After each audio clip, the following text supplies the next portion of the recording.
Hallo und herzlich willkommen zu einer neuen Folge vom Podcast Software Testing. Diesmal im Gespräch Alessandro Sebaste und Thomas Gsponer. Thomas hat viel Erfahrung in der Pharmaindustrie und gemeinsam mit Alessandro haben sie Konzepte aus der Herstellung von Medikamenten übertragen in die Softwareentwicklung. Das Ganze unter dem Titel Quality by Design, das heißt, den Entwicklungsprozess schon so gut zu machen, dass gar nicht mehr so viele Fehler entstehen. Wie das aussehen kann, verraten sie uns in dieser Folge. Viel Spaß beim Hören.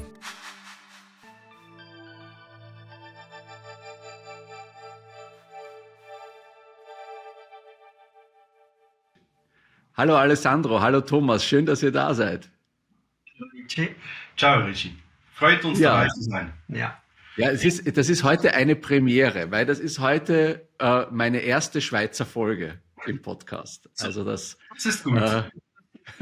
Alessandro, du hast das ja quasi mit auch aufgestellt. Ihr seid ja als Swiss Testing Board ja auch Partner von dem Podcast. Und das ist schön, dass wir jetzt auch hier die erste von hoffentlich vielen Folgen auch gemeinsam gestalten können. Das freut mich natürlich sehr.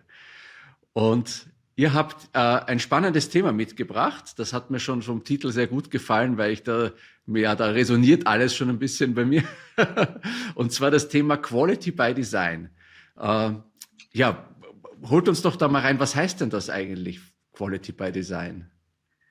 Ja, also angefangen hat das eigentlich damit, wenn du Software entwickelst, dann stellen wir halt fest, dass die Firmen oft die Qualität mit dem Testen gleichsetzen. Natürlich ist das wichtig, zentral, aber häufig haben wir halt festgestellt, dass eigentlich die Probleme woanders liegen. Nämlich dabei, dass du die Fehler produzierst, um sie danach zu suchen und wieder zu entfernen. Und es wäre ja eigentlich schlauer, die Fehler gar nicht erst zu produzieren. Und eigentlich war das so der Antrieb.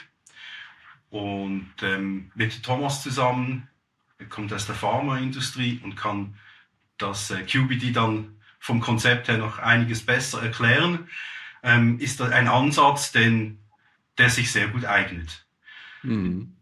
Ja, ich hatte ja Alessandro schon ein paar Jahre kennengelernt und ich bin nicht aus der Softwarebranche. Und in unseren Wanderungen haben wir dann häufig über Qualität, über Softwarequalität gesprochen und dann habe ich dann gefühlt oder gespürt, dass das eigentlich genau das gleiche Prinzip ist, wie das in der Pharmaindustrie angewendet wird mit diesem QBD, mit diesem Quality by Design. Genau, und dann haben wir gedacht, schauen wir mal an, wie man das zusammenbringen kann. Ja, das ist natürlich super spannend. Jetzt haben wir hier natürlich nur Hörerinnen und Hörer, die aus der Softwarebranche kommen. Also die meisten gehe ich davon aus. Ne? Wenn du sagst, dass da in der Pharmabranche, wie funktioniert das da? Was sind das da so für Konzepte? Ja, also Quality by Design ist ja grundsätzlich ein ganzheitlicher Ansatz für die Qualität und der beruht hauptsächlich auf Risikoanalysen und auf stetiger Verbesserung, also Continued Improvement. Und in der Pharmaindustrie läuft das so ab, dass halt alles sehr reguliert ist. Das ist eine sehr regulierte Umgebung von den Gesundheitsbehörden. Und da ist halt das Ziel schon, dass man wirklich diese Qualität, die ein Medikament braucht, reinbringt.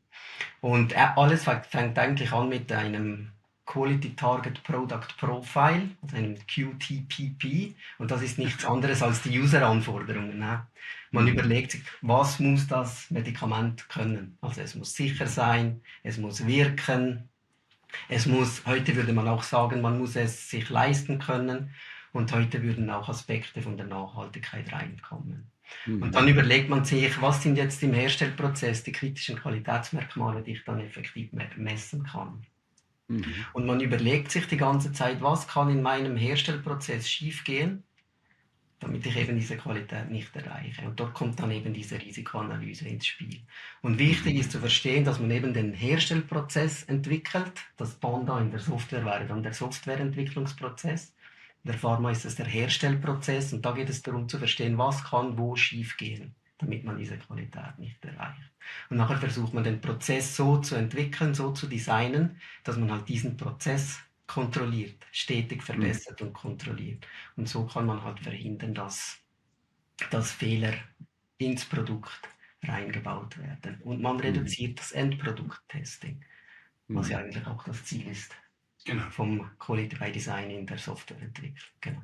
Ja, das ist natürlich ganz spannend, weil das ist ja genau das, was wir, also das, wenn wir die Testaufwände runterbringen, das ist ja ein Argument für jeden. Und ich meine, du sagst es ganz schön, diese Qualitätsmerkmale, ich meine, die haben wir ja in der Softwareindustrie ja auch, ne? Aber die liegen oft so ein bisschen, also im Testkonzept stehen sie noch, ne? Da Genau. wird dann die Ja. ISO 2510 und so notiert oder sowas, ne? Aber dann, ja, dann sickert das so ein bisschen weg, ne? Und wie habt ihr euch diesem Transfer denn genähert, da Richtung diesen Prozess in die Software zu bringen? Nun, zuerst haben wir uns überlegt, ähm, man sollte zwischen Softwarequalität und Quellcode-Qualität unterscheiden. Mhm. Weil die Qualität der Software hat eine gänzlich andere Ausrichtung als der Quellcode. Dabei geht es um diese Qualitätsmerkmale. Ich erwarte von einer Software, dass sie halt ja, stabil läuft, performant ist, bedienbar ist und so weiter. Also du hast diese ISO-Normen angesprochen, klar. Aber ich war jetzt letzte Woche bei einer Veranstaltung hier in der Schweiz, wo das Thema Nachhaltigkeit auch ein sehr, sehr großer Teil wird und immer mehr. Und die Anforderung von Kunden ist beispielsweise in dieser Hinsicht auch zu wissen, wie viel Strom eine Applikation braucht, um ein Beispiel zu nennen. Auch das sind Merkmale, die du hineinbringst. Und die Software sollte eigentlich über diese Merkmale definiert sein. Also was bringt es dem Kunden? Was braucht der Kunde? Oder noch besser, was braucht des Kunden? Oder wenn ich eine Applikation anbiete als Service oder so. Mhm. Und wir haben natürlich auch eben versucht, so Analogien herzustellen, eben Alessandra aus der Softwarewelt und ich aus der Pharmawelt. Und dann sind wir quasi Schritt für Schritt durch diese Building Blocks von QBD durchgegangen und haben versucht zu sehen, wo gibt es die Analogien oder wie könnte man das übersetzen. Weil in der Pharma ist es natürlich ein wissenschaftlicher Ansatz, also ein naturwissenschaftlicher Ansatz, und Softwareentwicklung ist jetzt aus meiner Sicht weniger naturwissenschaftlich als Ja. QBD, aber es gibt eben doch diese Parallelen, eben Qualitätsattribute oder Prozesskontrollparameter. Das sind dann eben diese Aspekte, wo kann ich im Softwareentwicklungsprozess etwas steuern und eben die Qualität des Endprodukts dann schlussendlich beeinflussen. Und dann sind eben so Aspekte wie Quellcode oder solche Sachen herausgekommen, die man mit ähnlichen Prinzipien dann abhandeln kann. Mhm. Jetzt, Thomas hat vorher noch das Thema Regulatorien erwähnt.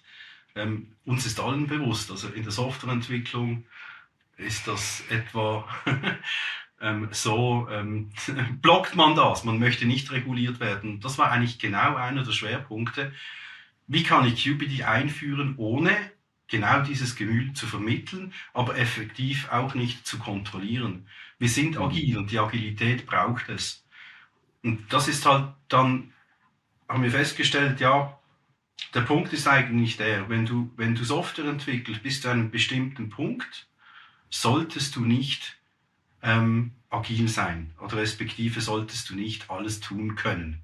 Also wenn du einen Quellcode schreibst, dann irgendwo musst du Regeln einhalten bis zu einem bestimmten Punkt, damit die Qualität gewährt ist. Aber ab einem bestimmten Punkt sollst du flexibel sein. Also wie du die Applikation baust, das sollte offen sein, wie die Lösung konstruiert ist. Aber die Komponente, die du dazu benötigst, da möchten wir weniger Kompromisse haben. Und dieses Bewusstsein, oder was ist Softwarequalität, was ist Quellcode-Qualität und wie kann ich das messen, dann sprechen wir von Metriken. Metriken, ein Buch mit 7 Siegeln, wird häufig halt, wenn du ein Tool hast, das etwas ausspuckt, dann machst du es. Ich persönlich habe es noch praktisch nie gesehen, dass man es dann wirklich auch einsetzt, um zu verstehen, wo geht's dann schief und was könnte ich tun, um es dann besser zu machen, oder?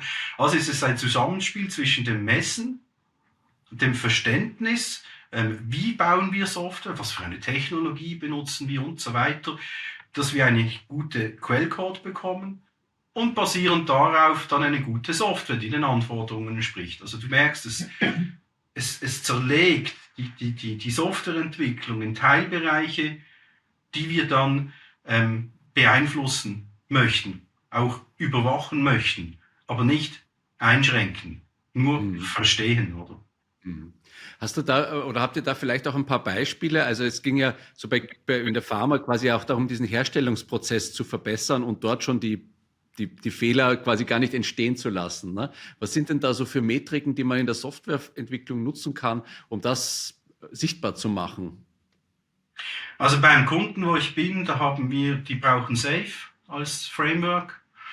Und also einfaches Beispiel, es gibt ja diese Definition of Done, Definition of Ready. Man hat Stories eingeführt und ich habe dann relativ bald festgestellt, dass die Qualität dieser Artefakte, also diese Stories oder dieses QBDs, zwar stehen, wie du anfangs gesagt hast, aber dann, ja, macht man es ein bisschen so und ein bisschen anders. Und eine Metrik, die wir nun eingeführt haben, ist die Datenqualität dieser Artefakte. Also wir messen, oder wurde wirklich immer eine Fachanwendung ausgewählt? Haben wir die Akzeptanzkriterien? Wurde es richtig ausgefüllt? Arbeiten wir diese Tickets so ab, wie wir das gedacht haben? Und dann haben wir festgestellt, ja, 60% der Tickets sind unvollständig. Oder? Und dann ist es schon schwierig, oder? Dann musst du mehr interpretieren. Also ist ein triviales Beispiel. Es gibt dann weitaus komplexere Dinge. Aber so ist der Ansatz. Also haben wir das eingeführt und das sichtbar gemacht. Die Qualität der Tickets ist gestiegen, ja, weil man es sieht. Und dadurch auch konnten wir so einfache Fehler eigentlich auch reduzieren oder Loops reduzieren, oder? Aber das musst du messen, weil das ist ja, vom Gefühl kannst du das schon schnell mal sagen, oder? Aber das musst du dann messen. Und das ist halt schon sehr zentral bei diesem Ansatz, oder? Du veränderst nicht etwas aus Gefühl, sondern weil du statistische Werte hast. Also du machst es bewusst. Oder? Ja. Und nicht so ein Flächenbrand, halt wirklich ganz gezielt. Ja, also ich glaube ja, das kann ich mir gut vorstellen, diese Sichtbarkeit, dass das schon viel bringt, ne? Dass man sieht, okay, da ist was im Argen, weil jeder kennt seine Jira oder Azure Tickets oder sonst irgendwas, da steht Kraut und Rüben drinnen. Manchmal sind die Felder ausgefüllt, manchmal nicht, aber man weiß gar nicht so, wie ist das eigentlich das Gesamtbild dazu. Ne? Und gerade mit Datenqualität, das ist ja schon etwas, was dann ja auch stark auf den Prozess abzielt. Ne? Also dass das dann besser gemacht wird, besser ausgefüllt wird. Ne? Genau. Und das ist ja, denke ich, auch ein sehr wichtiger Aspekt. Das ist eben dieses Prozessverständnis. Wie arbeiten die Leute? Wie entwickeln die Leute die Software? Und dann kommen genau solche Aspekte ins Spiel, ja, wenn man das nicht sauber ausfüllt oder so. Und das ist genau dort, wo es halt dann auch eine gewisse Standardisierung braucht. Wenn wir Jira-Tickets machen, dann formulieren wir die so, dass wir diesen Standard drin haben. Und das hat dann einen großen indirekten Effekt eben auf die Qualität. Ja. Und die Effizienz auch vom Entwickeln her. Ja. Da muss ich jetzt gleich nochmal mit einer, weil wenn ich jetzt so meine Teams anschaue und sage denen, komm, wir machen das jetzt, ne, dann sehe ich schon das Augenrollen und ich denke, mein Gott, da müssen wir ja noch mehr machen. Oh Gott, wofür denn das Ganze? Genau. Ne? Wie kriegt ihr denn das da rein, dass das wirklich auch gelebt wird? Das ist genau der Punkt, oder? QBD ist nicht ein Framework wie Scrum oder Safe, das die Vorschriften macht. Es geht darum, mit dem Team zusammen zu definieren, wo haben wir unsere Schwächen. Also vielleicht baust du etwas mit einer Technologie, die du noch nicht kennst. Also schaust du mit dieser Risikoanalyse grundsätzlich, wo könnte es schiefgehen. Und genau dort definierst du Maßnahmen. Es ist nicht gesagt, dass es zum Beispiel Test-Driven Development dein Ansatz ist. Es kann dein Ansatz sein, aber es muss ins Bild passen, es muss ins Team passen. Wenn du ein kleines Team hast mit 2, 3 Seniors, dann brauchst du wahrscheinlich weniger Regeln, weniger Vorschriften, um gute Software zu entwickeln, als wenn du ein Team hast, vielleicht 5, 6 Teams hast, mit 10 Leuten je, dann ist es vielleicht wichtiger, weil du auch Juniors hast oder Leute hast, die das Business noch nicht so kennen. Also das ist eigentlich schon der Erfolgsfaktor. Nicht einfach blind irgendetwas darüber legen, sondern mit dem Team zusammen herauszufinden, wo kann es schiefgehen und genau dort eine Maßnahme ergreifen, die das Team umsetzen will und kann. Und das ist natürlich eben wirklich eine kulturelle Geschichte. Das muss irgendwie in die Firma eingebaut sein, diese Qualitätskultur. Weil Qualität bedeutet nicht, dass man compliant ist, auch in der Pharma nicht, obwohl das viele Leute das Gefühl haben, ja, ich habe die Spezifikationen und die Regulatorien erfüllt, also habe ich gute Qualität. Und das sollte ja in der Software auch nicht so sein. Das geht wirklich um diese innere Einstellung, was bedeutet Qualität für mich und wer ist verantwortlich für die Qualität. Und es ist jeder einzelne Mensch ist verantwortlich für die Qualität. In der Pharma ging es dann in diese Richtung, dass man halt die Leute dann auch gefragt hat, würdest du dieses Medikament einem Kind spritzen? Ja. Das ist Qualität. Also jetzt, wenn du Ja. einen Roboter programmierst oder ein Flugzeug oder weiß nicht was, würdest du dort einsteigen und fliegen? Würdest du das machen, dass man wirklich Ja. diese Kultur reinbringt, hey, ich bin verantwortlich für diese Qualität. Und das bringt man halt auch nur rein, wenn die ganze Firma diese Kultur auch hat. Was bedeutet Qualität? Wir stehen hinter der Qualität und was das bedeutet. Und dann sind dann auch die Leute parat, etwas auf sich zu nehmen, um eben dorthin zu kommen. Und sie werden dann auch selber Vorschläge bringen, was man noch verbessern könnte. Und dann wird das quasi ein Selbstläufer. Aber es ist nicht einfach, dorthin zu kommen, das ist schon klar. Ja, also das ist schön, weil der Überbegriff dieses ganzen Podcasts von Folge 1 war ja Qualität als Haltung zu leben. Und das finde ich, das spielt mir ja genau in die Karten, genau mit dem Team gemeinsam, diese Haltung, dieses Mindset auch aufzubauen und diese Kultur dann auch mitzuentwickeln. Das finde ich, passt da sehr schön zusammen.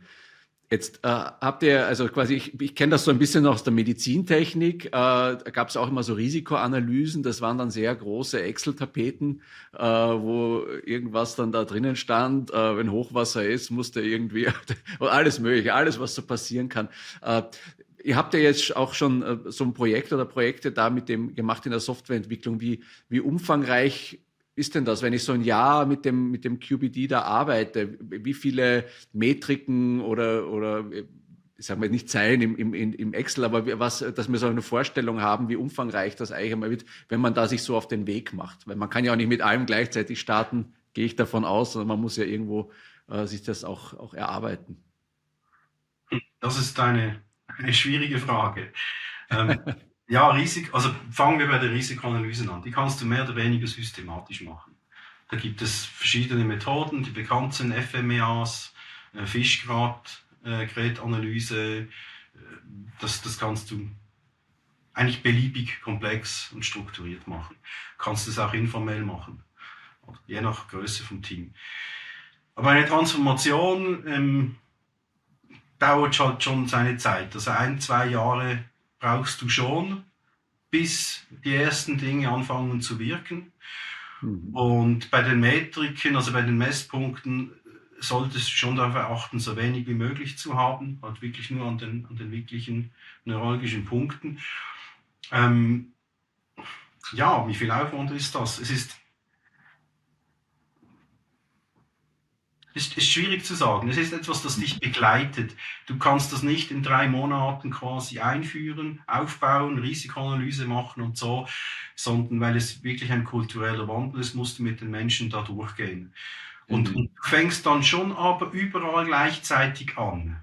Oder einfach in kleinen Schritten. Also du versuchst zuerst schon bei den Anforderungen oder so Dinge festzustellen, aber auch schon bei der Qualität der Software. Vielleicht hast du ein Ticketportal, das du noch gar nicht auswertest und du gar nicht weißt, ja, wie viel kommt denn da zurück und was kommt dann zurück. Und dann fängst du eigentlich überall an, so deine Messpunkte einzubauen, die sich dann entwickeln, und mit der Zeit musst du auch für dich feststellen, dass das, was du dort liest, also diese Zahlen, dass das auch deinem Gefühl entspricht. Also wenn die Zahlen sagen, hey, das ist eine Katastrophe, und du findest, aber es läuft ja wunderbar, dann sind wir nicht dort, wo wir sollten, oder? Und ich denke auch, man kann klein anfangen. Ja? Und alles fängt eben mit diesem QTPP an, mit diesem Quality Target Product Profile, also mit den User-Anforderungen. Und wenn man sich dann nachher fragt, was kann schief gehen, wird es relativ schnell eine Liste von Einflussgrößen geben, wo die Entwickler oder wer auch immer sagt, oh, das könnte dann wirklich schief gehen. Und dann kann man sich eben die Frage stellen, was bedeutet das? Was bedeutet das für die Entwickler, für die End-User, für das Produkt und für deine Firma. Und dann kommt man relativ schnell auf ein paar Kennzahlen, die man anschauen will. Aber man fängt halt an und dann fängt man halt, wenn man nur 4 Kennzahlen hat, dann fängt man halt mit denen an. Das Wichtige ist, denke ich, eben nachher, dass man genau diese Metriken dann anschaut und monitort und dann versucht zu verstehen, was passiert da. Weil sobald man anfängt, diese Daten zu erfassen, wird man auch sehen, dass dort ziemlich Schwankungen drin sind. Und dann muss der nächste Gedanke sein, diese Schwankungen zu verstehen, diese Variabilität zu verstehen, woher kommt das? Und dann wird man sich überlegen, was sind dann die Einflussgrößen auf diese Kennzahlen. Und so wird man eben mit diesem stetigen Mindset wird man je längere ausgeklügeltere Metriken finden, die dann effektiv zur Steuerung und zum Monitoring der Prozesse sehr wertvoll sind. Also man muss ja nicht versuchen, von Anfang an ein riesen QBD-Konstrukt bauen zu wollen, das wird gar nicht funktionieren. Also klein anfangen und eben dieser stetige Verbesserungsprozess triggern. Und dann kommt das von alleine. Das ist eigentlich auch das Schöne dabei, weil du kannst relativ rasch sogenannte Quick Wins einsacken. Weil du, wenn du mal darüber nachdenkst, dir das mal anschaust, merkst du sofort, ja, wieso machen wir das in 3 verschiedenen Tools? Wir könnten es ja in einem machen. Und dann machst du das und schon bist du besser. Jetzt sagst du ja ganz schön, also auch schnelle Quick-Wins zu schaffen. Hast du da vielleicht auch noch 1 oder 2 Beispiele? Also du vorhin gesagt, diese Datenmetrik, das hat euch da bei den User-Stories geholfen. Hast du da vielleicht noch was, dass wir da so noch ein Bild haben, was ihr da angepasst habt, wo ihr dann gemerkt habt, das ist dann richtig besser geworden nach einem Jahr oder nach einem halben Jahr? Ja, ich kann da gleich an das Beispiel anknüpfen, das ich vorhin erwähnt hatte. In einer Firma hat man in Jira Stories geprüft, die hat man gesammelt über mehrere Sprints hinweg und dann einmal abgenommen. Und das ist so gelaufen, dass man diese exportiert hat in Excel sortiert hat und dass die Leute dann in Excel das eingetragen haben über einen SharePoint und dann kommen dann die technischen Probleme dazu und so. Und der Ansatz war dort, dass wir das eigentlich direkt in Jira machen könnten, ohne es zu exportieren. Und dazu haben wir einen Workflow angepasst, wir haben Berechtigungen angepasst. Also das sind schon ein paar 100 Leute, das Projekt.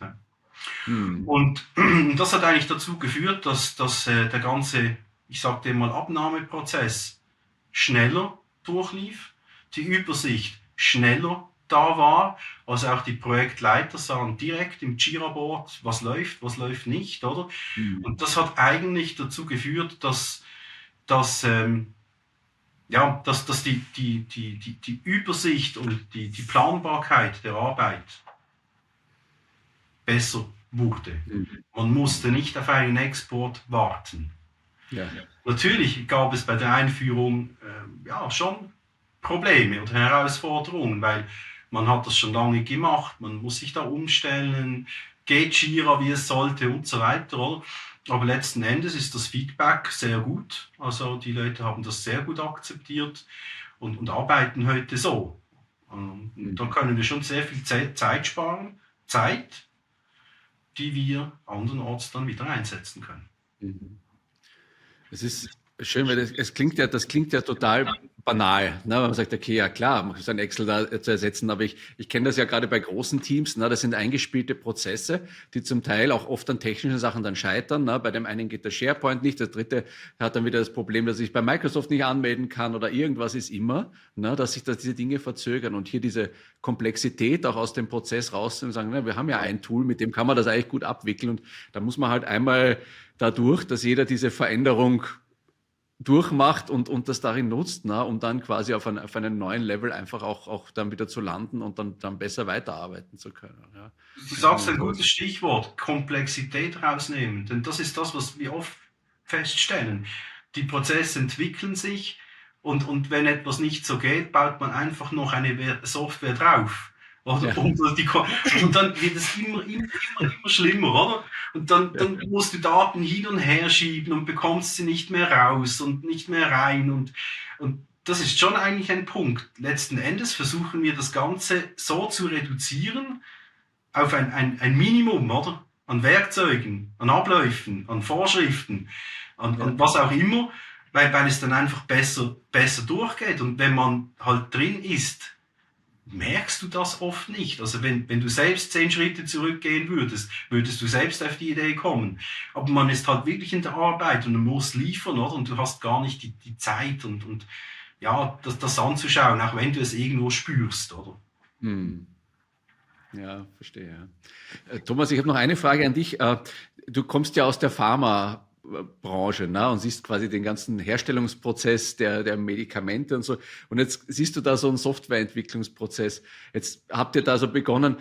Wo siehst denn du in diesem ganzen Prozess, wenn du den so von außen betrachtest, so den größten Hebel, da noch besser zu werden? Das ist jetzt eine schwierige Frage. Also ich als Nutzer von Software, ich habe ja das Gefühl, heutzutage mit diesem Continuous Integration, Continuous Deployment, da wird Agogo deployed und keiner kümmert sich darum, was da eigentlich rauskommt. Und nur weil wir heutzutage so viele Rechenpower haben, ist das ja eigentlich nur möglich. Also die Leute, die müssen sich gar nicht überlegen, was sie da deployen. Sie entwickeln, schmeißen das raus, wenn es nicht funktioniert, wird halt dann ein Bug gefixt oder was auch immer. Aber das geht so schnell und der Tester ist ja da im Wesentlichen der End-User.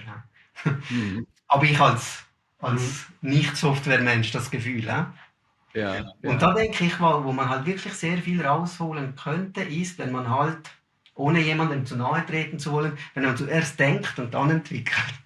Und das ist ja eben auch dieser QBD-Ansatz, dass man den Prozess anschaut, dass man sich überlegt, mit den User-Anforderungen braucht es das wirklich, was machen wir, und dann in diesen Prozess reinkommen, dass man halt wirklich nur das entwickelt, was es auch wirklich braucht, und zwar so entwickelt, dass es halt dann beim ersten Mal richtig rauskommt. Weil es ist halt schon anders als in der Pharma, dort ist dieser naturwissenschaftliche Ansatz und hier eher weniger. Deshalb denke ich hier, dass eben diese Prozesssicht, was können wir besser machen, was brauchen wir nicht im Softwareentwicklungsprozess, und diese stetige Verbesserung, das Monitoring, denke ich, sagt mein Bauchgefühl, kann man sehr viel rausholen.